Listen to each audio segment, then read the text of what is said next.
বিদেশিরা প্রবাসীরা আমাদের এই মোবাইলগুলোতে, আমার মোবাইলে তো অহরহ বিদেশিরা কল দেয়, আমগো বয়ান ওই যে মোবাইলে শুনে কাঁদে।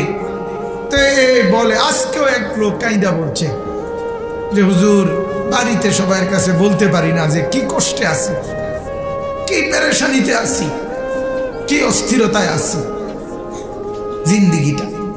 এজন্য বাজান খাস করে ওই লোক দোয়া চাইছে আজকে, হুজুর আমরা প্রবাসীদের জন্য। উনি অনেক ভালো লাগছে আমার একটা কথাই, ওই লোকটা আজকে দুপুরে মানে 5-7 বার কইছে এই কথাটা, হুজুর আমরা প্রবাসীদের জন্য একটু দোয়া করেন।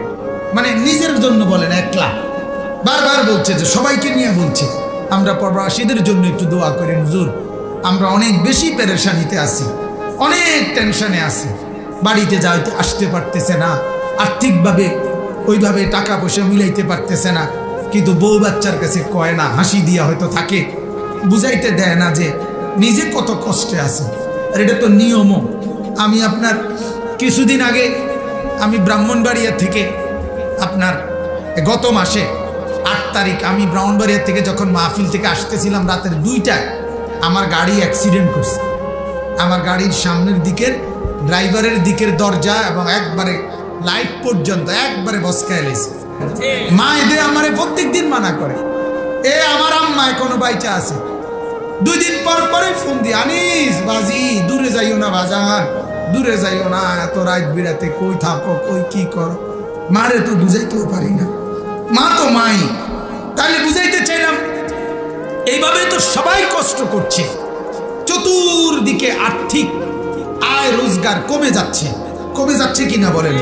গোটা পৃথিবী কিন্তু মন্দা অবস্থায় আছে, গোটা পৃথিবীতে সমৃদ্ধি নাই।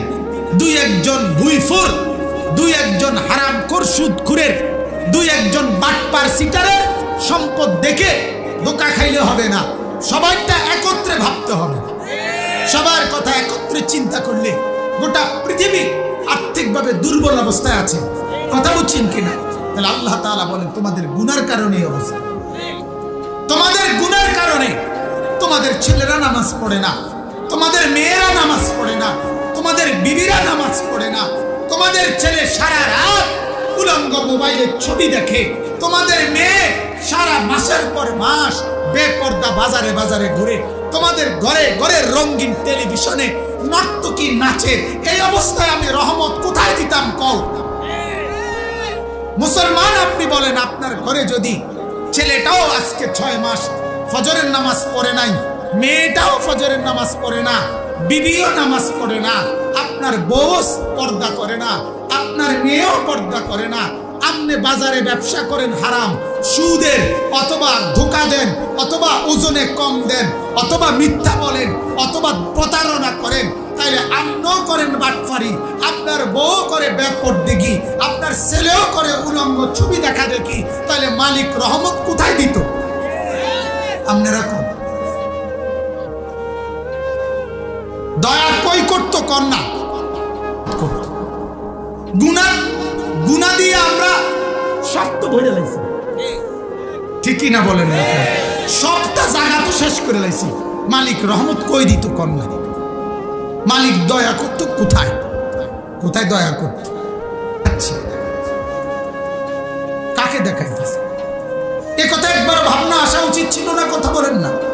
এই জন্য বাজার আমি অনুরোধ করছি, আমরা এক কথার ফেরি নিশি বলি। আমি চেষ্টা করে চাইছি, আর কোনো কথা আমার কলজে দিয়া বাইর হয় না, আমি পারি না, কেন জানো? পারি না। অনেক পণ্ডিতি কথা, অনেক জ্ঞান গর্ব, অনেক সুখ্যাতি সূক্ষ্ম কিছু নিজের জ্ঞানের পাণ্ডিত্য জাহির করা আমি পারছি না। আমার কলিজার এক অস্থিরতা, এ মানুষ ফিরবে কখন? ফাফিররু ইলাল্লাহ, ফাফিররু ইলাল্লাহ। ও আল্লাহর বান্দারা, ফিরে আসো আল্লাহর দিকে। ইন্নী লাকুম মিনহু নাযীরুম মুবিন, আমি আমার মালিকের পক্ষ থেকে স্পষ্টভাবে ভয় দেখাচ্ছি। জাহান্নাম দেখা যায়, আযাব দেখা যায়, ও যে কবর দেখা যায়, হাসরের মাঠ দেখা যায়। ইকতারাবাতিস সাআহ, কিয়ামত ঘনায় গেছে।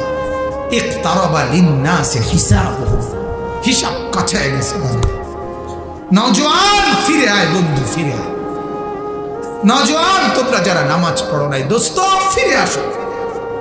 এক দরদি ভাই ডাকছে, এক বন্ধু ডাকলাম, বাপ আপনাদের কাছে ডাকছি, মেয়েটাকে ফিরায় আনেন, বিবিটাকে নামাজের মুসল্লায় দাঁড় করান, মেয়েটাকে পর্দাশীল বানান, মেয়েটাকে কোরআন পড়ান, ছেলেটাকে কোরআন পড়ান, নাইলে জমিন টিকবে না।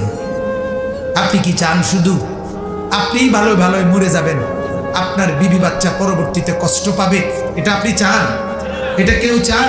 তাহলে আগামীর পৃথিবীতে গুনায় ভরা ফ্যামিলিটাকে, ছেলে নামাজ পড়ে না, মেয়ে নামাজ পড়ে না, পর্দা করে না, টেলিভিশন দেখে, এই অবস্থায় রেখে কবরে যাচ্ছ মুসলমান। হায় হায়, আল্লাহ আমাদেরকে মাফ করে দেন। যাহারাল ফাসাদু ফিল বাররি ওয়াল বাহর বিমা কাসাব